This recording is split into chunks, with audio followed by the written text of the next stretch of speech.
Hello everyone, Assalamualaikum. Thank you for being here with us again today on Doctors Go Live. Today we have with us Consultant Pediatrician of Columbia Asia Hospital Petaling Jaya, Dr. Sharifah Aida AlHabshi, who will be talking to us about childhood vaccinations. Hello doctor, how are you? Hello Sakina, Alhamdulillah. Good, doing good. That's a cute office you have. Thank you. This Love that. Okay, doctor, we're going to be talking about vaccination today. It's a very important topic since we are now facing a pandemic and people are suddenly, maybe they have changed their outlook about vaccination because they realize that without vaccination, things can go very wrong. So maybe we can start off with describing what are the types of vaccination in Malaysia yang perlu for children. Okay. So basically vaccination kita ada basic mandatory ones lah. Kita tak panggil mandatory. Senang orang faham by mandatory because it's given by the government. These are the most important vaccines that I would say kalau boleh just continue on. So those vaccination includes hepatitis B, includes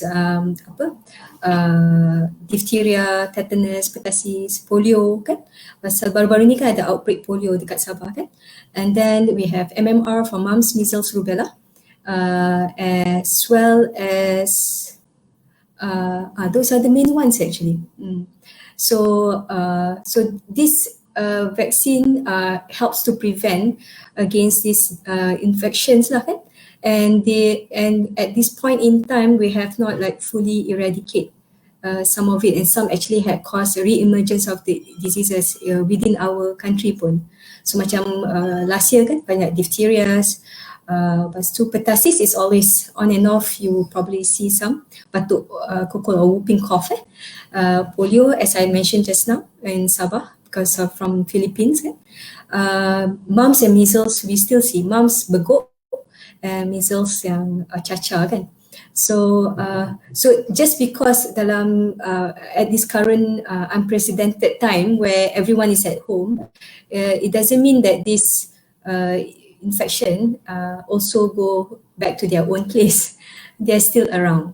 Okay, so if we don't continue with the vaccine, what will be our worry is that you can have sudden spikes in this type of infection. Because some people they are focusing so much on COVID-19 and how to safeguard their family, and then perhaps there's also a fear of going to the hospital untuk dapatkan vaccination for the child. So macam mana, how would you advise parents who are was-was about going to the hospital, but there actually is no choice because you have to get the child vaccinated kan doctor? So the thing about COVID-19 ni macam we consider it's a new virus, so it's a big deal right now because it's a pandemic and we know that it's easily transmitted. So the thing is, just because there's a pandemic of COVID-19 doesn't mean that other illnesses is not out there.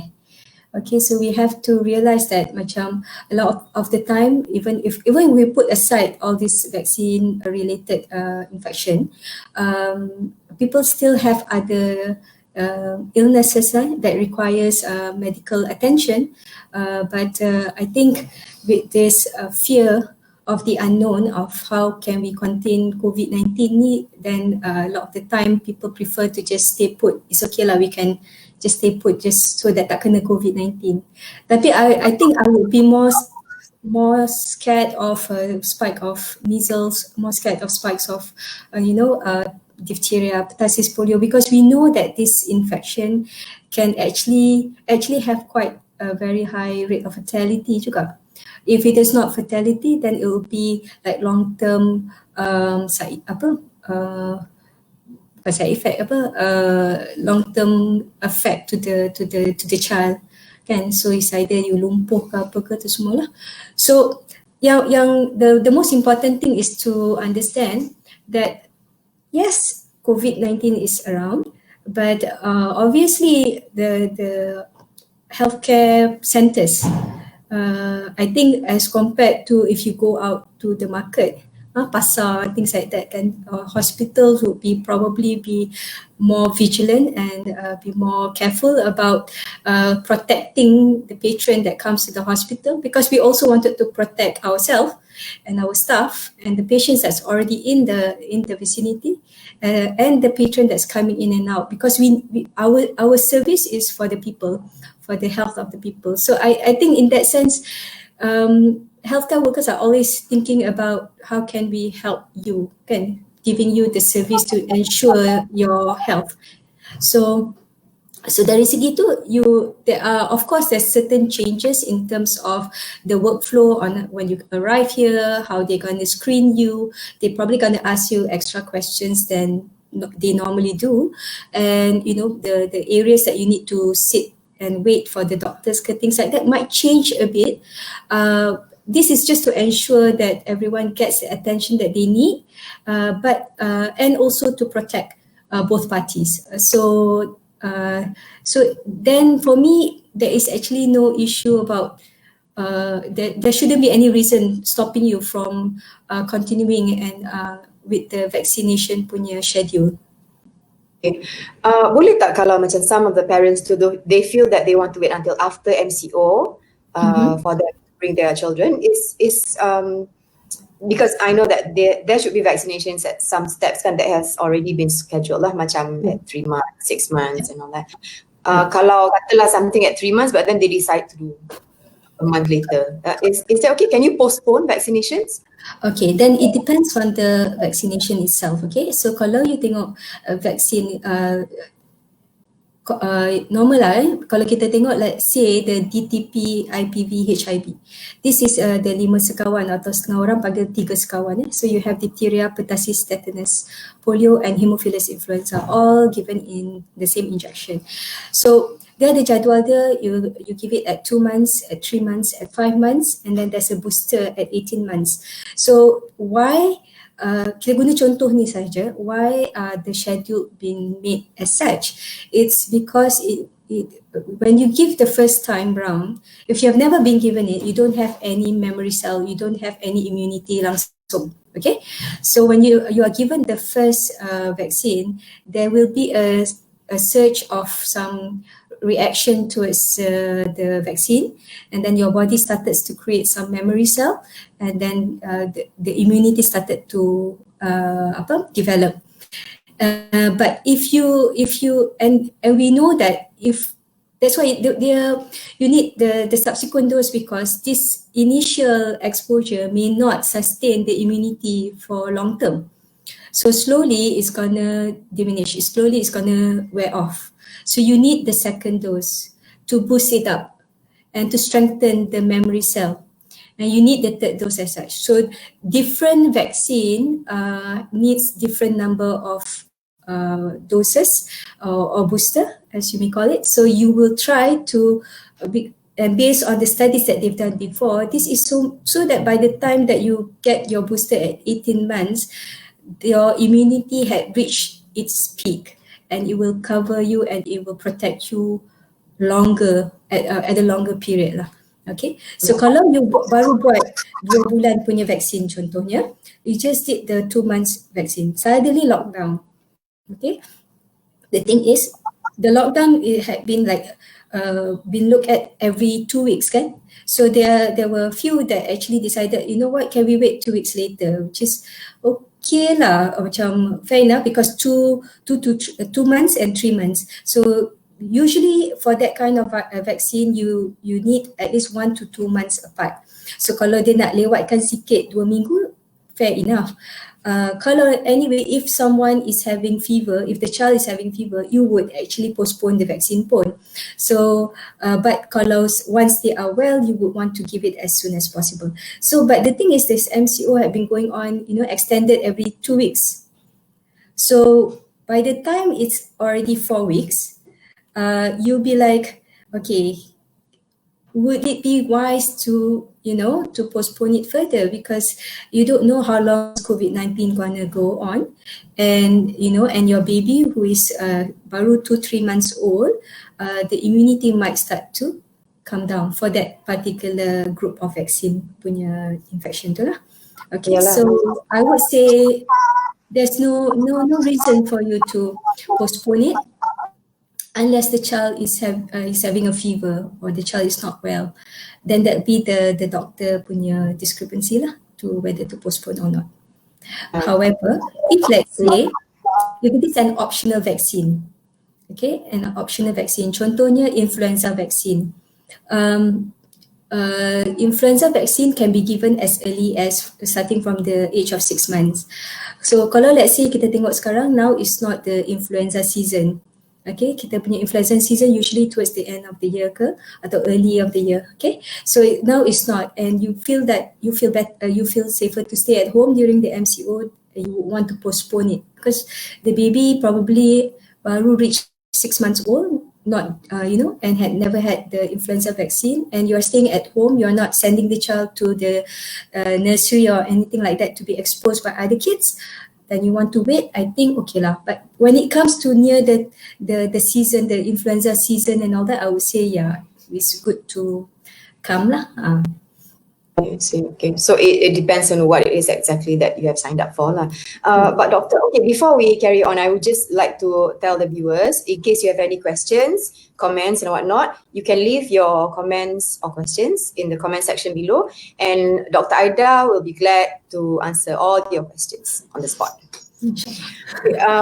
Just now doctor was saying about keperluan kan for parents to bring children to the hospital in order to get vaccinations. Some parents, I hear they pick and choose what are the kinds of vaccination, because they feel maybe for whatever reason they feel that okay, this one I will bring my baby for this, but this one maybe tak payah for whatever reason. I'm sure that is not recommended. Maybe you can let us know why. Well, based on experience pun, majority of the time if they opt for vaccination, they will follow the government schedule. So for me, if you prioritize the government schedule, I'm happy with that lah. So the pick and choose is usually when it comes to optional vaccine. So like rotavirus, pneumococcal. But pneumococcal actually patutnya this year is already part of the schedule. It's just that we have a bit, I'm not quite sure when we're going to start it because of the hiccup with the COVID and all that. We've always advocate for pneumococcal vaccines for many years now. So we always have to look back at the keperluan in our environment, in our country. What are the diseases that actually usually affect the kids? So prioritize. You always please be very frank in asking your doctors when you want to make that decision. Make sure that it's an informed decision, because sometimes it's more of misinformation. And then when we explain, patients usually then even if they don't want to do it on the same day, we can always make a new schedule for them. So I think it's mainly about asking more questions and get their facts right lah. Yeah. Talking about optional vaccinations, what are the vaccinations yang doctor recommend apart from what you mentioned just now, which is pneumococcal? Yeah. So in Malaysia, I would recommend rotavirus, pneumococcal, and now influenza. Plus minus if you want to take chickenpox. So the rest banyak lagi. There's so many macam hepatitis A, JE, Japanese encephalitis, meningococcal, typhoid. There's so many. So if someone were to open up the vaccination book, especially a private vaccination book, because we put in all the optional vaccines in, some would probably get scared and just close the book and put it aside, and no question asked. But I usually what we would do is we actually look at what is currently going on in the country among our kids, and what would be the risk of them contracting this optional punya vaccine infection ni. But if you really look at it, macam rotavirus and pneumococcal, we know it's one of the top 5 commonest infection disease happening among our children less than 5 years old. It's just that macam when any government have to make up their schedule, they have to look at their budget juga.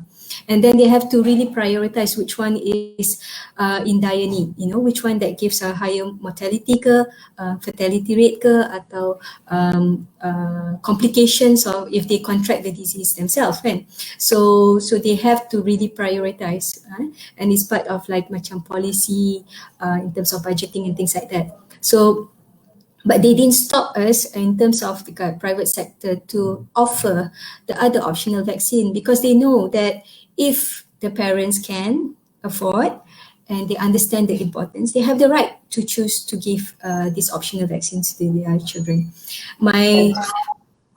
For me, macam rotavirus dengan pneumococcal vaccine, as I mentioned just now, it's always been top 5.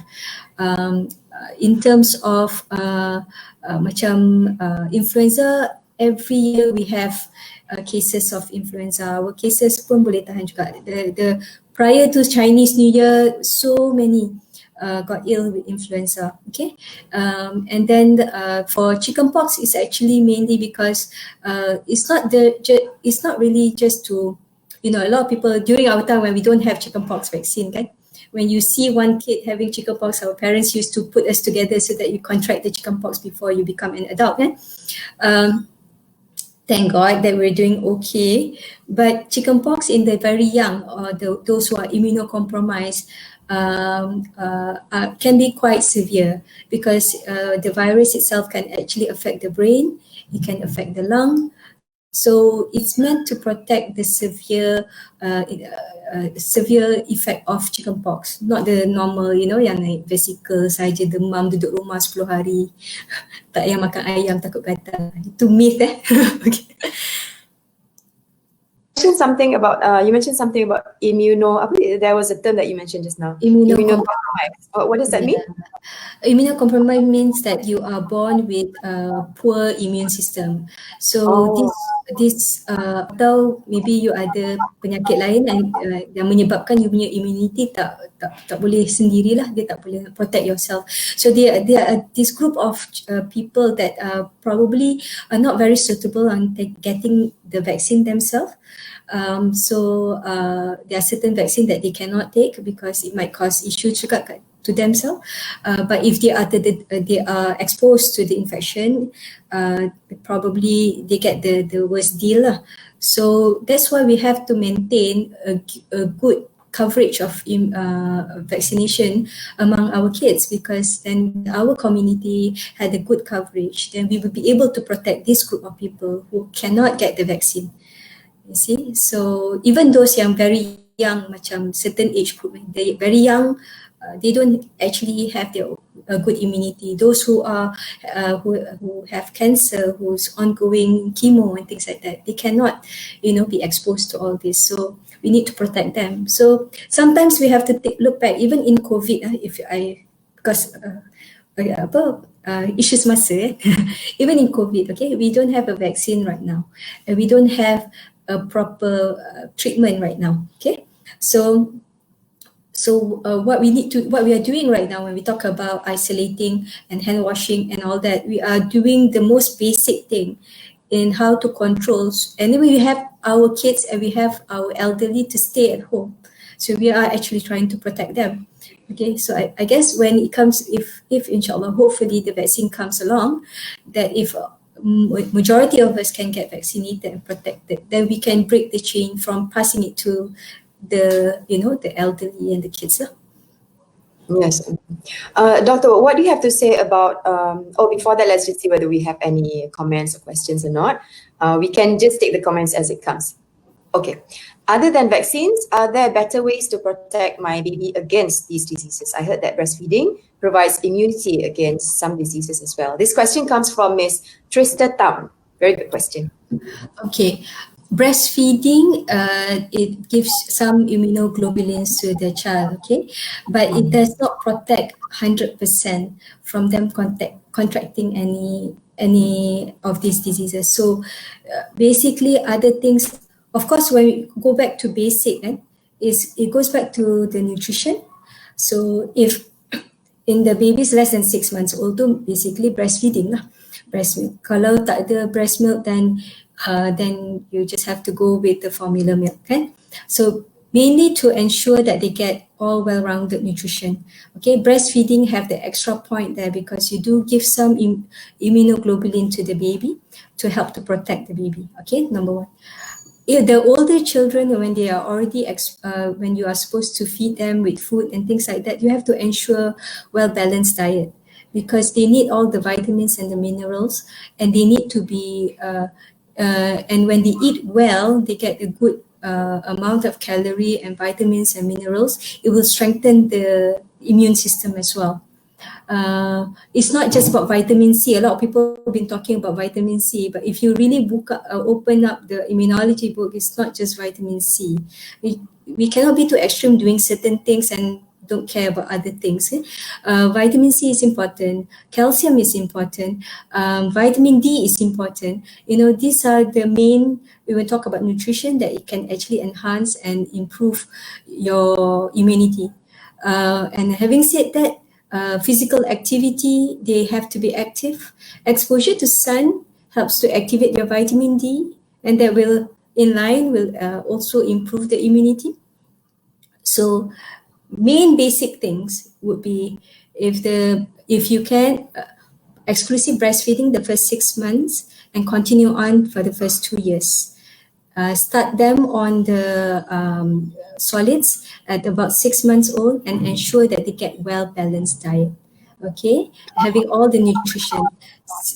Selalu my teacher used to say that the more colorful the food on the plate, the more nutrition actually you're giving. If you look into food pyramids, when we talk about different color food, actually each color represents different types of minerals and vitamins.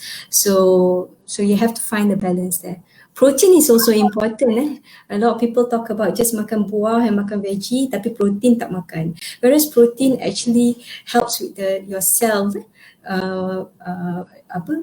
improving your cell function as well. There's a lot of things that the protein do in your body. So I always go back to everything that we do, we have to be in moderation. You cannot just be too extreme in one sense and not thinking about the rest. So we know that as much as how the breast milk help to protect the baby, this disease can still disrupt if they are exposed too early and they had not developed the immunity towards it. So we know that the vaccination in history actually had wiped out a majority or even bring down the number of cases, if the community been vaccinated. I see. Doctor, just now you mentioned about protein, vegetables and fruits. What about carbohydrates? Do these also have any value of immunity for the Of child? course, yes. Carbohydrate, it gives the calorie, so it gives you the energy to function and things like that. Too much of carbs is not so good as well. So when you look at the plate, it should be always quarter, half lah. Quarter of carbs. It's just to give you a bit of energy for your cell to function. If you don't have enough of that calorie, don't have enough of that energy, then you won't be able to churn and use that energy in a proper manner. But when you have too much of it pun tak bagus, because then too much of it, then it will turn to fat. Then it wouldn't be good for you too. Yeah. Okay, doctor. Let's see if we have any more questions. Okay, Ms. Lim Wonsia is asking, my son was 18 months, booster is on 6th of May. Sorry, my son's 18th month booster is on 6th of May.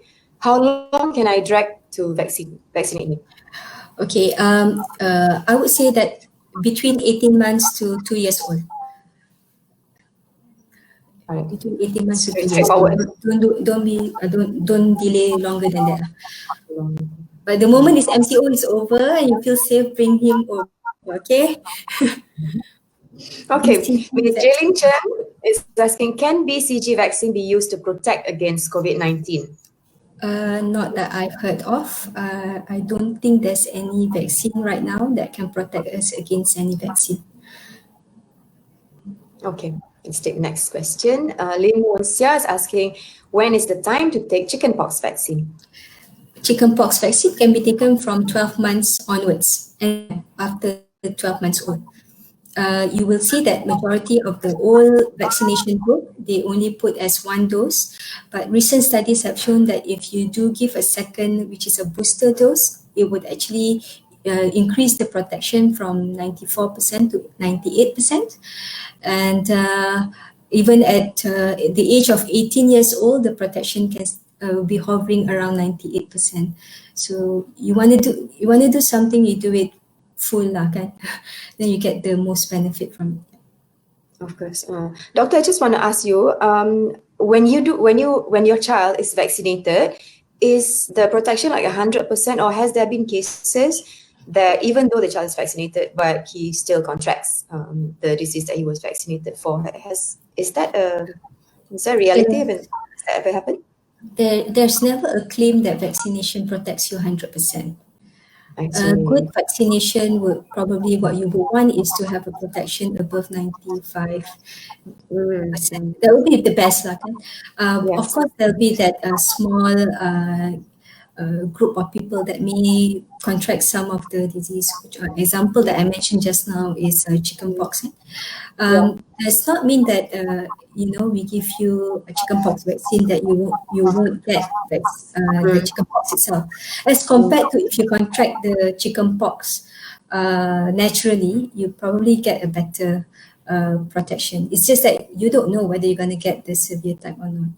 And then, of course, the morbidity, the number of days of illness, or whether you require hospitalization and things like that. So there is a small, a lesser number lah that they can actually contract the illness, but perhaps the disease itself would not be the full-blown disease. It will be a milder form, and the body having the memory cell be able to overcome the disease much better as compared to being attacked without any backup lah, lebih kurang lah. I see. Okay, let's see if we have any more questions. Okay, Ms. May Fangchin is asking, is vitamin D supplement needed as now kids cannot join outdoor activities? Actually, if you vitamin D, like any other vitamins, you can actually get it from the food, yeah? So if I believe that if you can get it from naturally from the food and make sure that whatever that you're giving, the content is there, that should be fine. Unfortunately, a lot of our kids don't eat right. So there's if I'm not mistaken, there's a very big study done by my colleague in UM, and they found out that majority of mothers and Malaysian kids are vitamin D deficient. Number one is because we are not eating right. Number two is because we run away from the sun. Okay, we have sun all year round, but we actually do run away from the sun. So now with the PKPD, with the MCO, the PKP ni, just because we are forced to stay indoor, so we put it like, we don't have the sun now, because before this point, we can go out, we don't really go under the sun. That's what I've been telling all my parents is that since the MCO started, is that every day have a routine. When you wake up in the morning, open up the curtain, let the sun ray comes in. You can just go to the window if you have. I mean, not everyone is as fortunate as most of us, okay? But if you do have any sunlight coming into the room, go and sunbathe there. It's a bit risky to just go to the park right now, but if you do have a bit of sun ray coming in, it's good for their mental health too, to actually look out the window, get a bit of sun, open up the window, get some fresh air in, and all you need is actually 20 minutes of sun a day to the main, to the long limbs, so that's all that you need. Even for babies, newborn babies, I always tell the mothers that even though, I wouldn't encourage you to bring the baby out when they are a few days old, but let the sun ray comes in, let the baby have a bit of sun, okay? And that will activate your vitamin D. At this point, with the study that I've seen, what my colleague had reported, I find that having a little bit of vitamin D supplement doesn't hurt at all. Because you know the younger toddler age group, when they develop the picky eating and all that, it's very difficult for you to ensure that they grow well while you're trying to actually make them eat better. So during that period of time, I would say, please do supplement, no issue. Fine. What kind of food contains vitamin D? Vitamin D ada, kejap. You got me there. Suddenly it went off from my brain. Hold on. Can I bring something to show you? Because I have Okay. this very nice chart. Hold on. Sorry. Yeah, sure, no problem. Okay, we'll be back with Dr. Aida. Dr. Sharifah Aida AlHabshi is from Columbia Asia Hospital, Petaling Jaya. Okay, she's back now and she would like to share something valuable with us. I don't know if you can see this. So we have this chart that we make here. Can you see it? Hilang. There you go. Okay. Can. Sorry. Can see. Let me just adjust a bit. Okay, so vitamin D in eggs, milk, chicken liver, oily fish, okay, deep sea fish, okay. And so you see there's a lot of variety of food that gives you different types of nutrition. So that's why I remember my professor dulu cakap, the more color you put in the food from natural foods, and it will give you the quantity that you require. You don't need to eat much actually. So sometimes over supplementing pun I pun rasa macam you know, get it from the food. Yeah, sometimes a bit too much. But you have to find the balance, you know, because sometimes people go to the extreme of shopping at Jaya Grocer. Nothing against Jaya Grocer, but our own local fruits and vegetables also have the same amount of nutrition. So we just have to be a bit more smart in actually choosing. The chart that I showed you is a simplified chart. You can actually find all the lists online because there's so many food out there. God give us so many food, and obviously all this food gives you all the nutrition that we need. It's actually up to us to choose and be smart about how we eat and things like that. So it all boils down to healthy eating. Yes. Do we have any more questions? Okay, Miss Anne Ans. Her question is, my friends, their babies has finished 2 jabs of chickenpox, but my girl, her daughter, had only 1 jab. So the doctor says for her to come back for the 2nd jab when she turns 4 years old. So should Miss Anne bring her daughter for the 2nd jab now that she's 2 years old? She can, because in terms of booster for chickenpox, usually if you compare with countries like America or the European countries, they usually do the first dose at about 12 months and then they give a booster about 3 to 4 years old. But there is actually no hard fast rule that you can't do it at 2 years old. So you can choose to do it at 2 years old. Sometimes I do give the booster a bit early, because once you complete the mandatory one, the 5-in-1 jab at 18 months, there's no other vaccination unless you do other vaccine like annual influenza, things like other optional vaccine. The mandatory ones ends at 18 months, and the next one would be at primary 1, 7 years old. So there's no vaccination between 1.5 years old to 7 years old. So then people tend to forget when it comes to only one more dose of booster. So and I doubt, you don't know whether I'm still going to be here in 4 years to remind you to come back for the booster dose, right? So usually I will try to follow them up and draw up a schedule so that we can at least continue doing the regular development, growth reviews, and making sure that they get their vaccine before they further on into kindy or nursery. Okay, Doctor, let's see if we have any more questions from the viewers. Do we have any more questions? Can I add one more thing? Yes, of course. Sorry. So if the audience, for the audience, if you bring your child to clinic kesihatan, to the KK for your vaccination, there's nothing to stop you from going there to get your vaccination now. I think DG had mentioned it over and over again. The KKs are all open for vaccination, number one. Number two, if you look into your baby book, your KK baby book is very thick. And because inside the book, they actually would follow up your child until, if I'm not mistaken, 3-4 years old. And just because they would want to see the progress in terms of growth, progress in terms of their developmental milestone.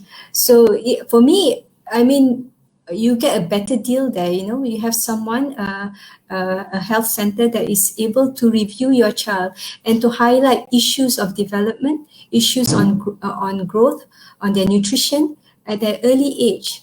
Because the problem right now, what I'm seeing is that once the vaccination ends at 18 months, majority don't really go back to the clinic to continue with the reviews.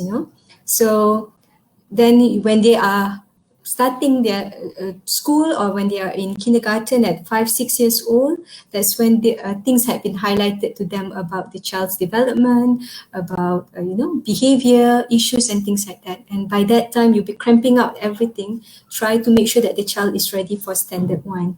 So I think it's very good to just go through the book, because you can learn a lot of things from that book. Okay. Doctor, katalah for example, a parent has brought his child or her child to the doctor for vaccinations, and then suddenly the book gets lost, for example. And then parent dah tak ingat dah, okay, for another appointment, they go to the doctor, and then when the doctor tanya, oh, this one dah vaccinate ke belum? And the parent does not remember because there is no proof, the card dah hilang. So is there any way to check whether this child has already been vaccinated for so-and-so diseases before deciding whether he or she needs to be vaccinated again? Okay. Well, if you've been going to the same clinic, there shouldn't be any problem, because everything should be recorded. So you can always go back to your clinic and ask them to draw up the list of things that's been done, and that should not be a problem. And the doctor can actually re-look back into which one that they need to catch up ke, atau continue on. I'm not quite sure how KK does. They will have a recording system. It might take a bit of time for them to pull out the record, but it should be there. Medical system is like that. You cannot just like sign off someone's book and not having your own record. Yeah? But the problem would be if you jump from one clinic to another. When you keep on moving about, then you have to remember where you had the vaccine. Then you probably need to contact each and every clinic for the record. I think there was once that I had an older child that came back asking for a record, but the child had never come here for vaccine. So it's a bit, how am I supposed to? No doctors are allowed to make a fake one, but you have to go back to your own clinic and do it and get it. Yeah. You should guard the vaccine book like as if it's your child's birth certificate. Yeah, it's very important for any references. Yes. To safeguard the child. Okay, we'll see if there are any more questions. If not, we shall wrap up today. Oh, wait a minute.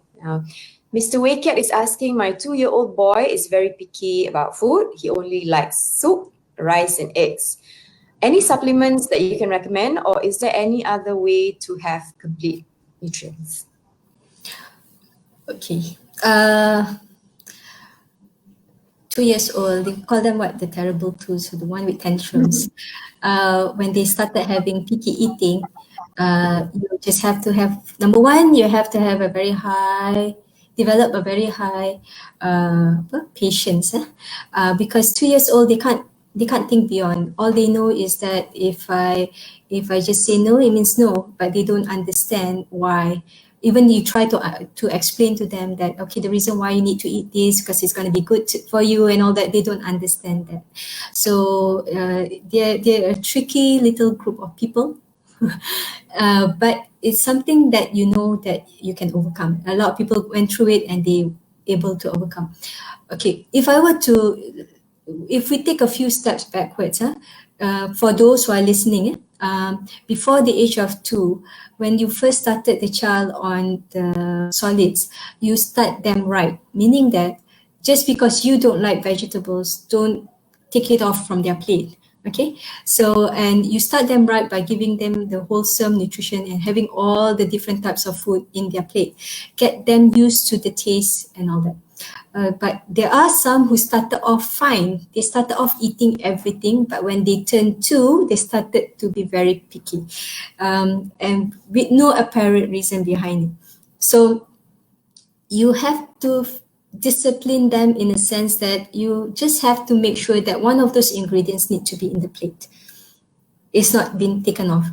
Because I understand that you don't want to waste food, but then if they don't see it, they know they get their way, they're going to be so used to it. The moment that you say that your child eats rice with egg and soup, means that the food color is just white or clear.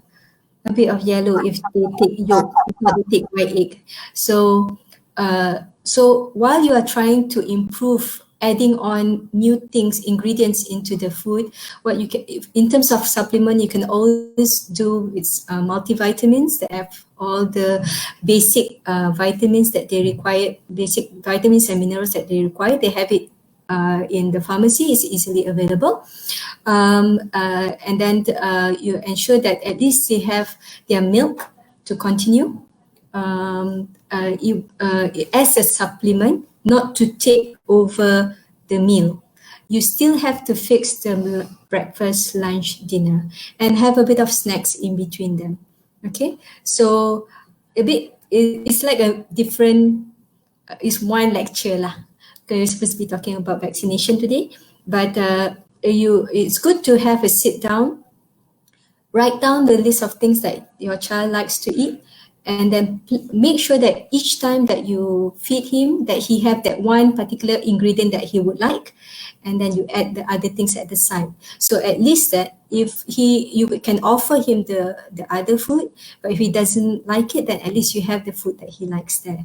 And then you keep on trying and you keep on trying. And it's not just about trying. People say that, okay, you can ask a child to eat broccoli and you can cook it so many different ways. Try it 15 different ways at 15 different times. They don't like it, there's other different green veggies out there. Okay, you can call it quit by the 15th time. Okay, so I think it's a whole topic on its own. So one thing that you can do, you can make sure the ingredient that they like is there, and put the sides as the other things that you want them to have. Number 1, keep on trying, never give up on it. Try different methods of cooking. If they like dips, then instead of fries with dips, then you can do sweet potatoes with dips, or you can have tempura. So everything is prepared in the same manner. It's been fried, but you have the different ingredients inside it. Okay, you can do you can give them multivitamins for supplements, and also ensure that they have their milk for their protein as supplements. Okay. Thank you, Doctor. Yeah, you're right. That's a very interesting area, but maybe we can have you back again on this show so that we can be talking about that. That was very helpful. Thank you for the tips. Doctor, just now earlier we spoke about food that helps with immunity. Are there any foods like sugar, for example, that decreases immunity? Because some parents, because not everybody has information, or not everybody cares enough to actually seek for information. Some people would just give young children a lot of high sugar foods. Will this be anything to worry about in terms of with regards immunization? Immunity, yeah. In terms of sugar load, I may not be able, I may be wrong, but I don't think that you're eating sugar will decrease your immunity. But what will happen is that if they are having this affinity towards sweet food, then they tend to not eat the others. So then it will, your nutrition will go off balance lah.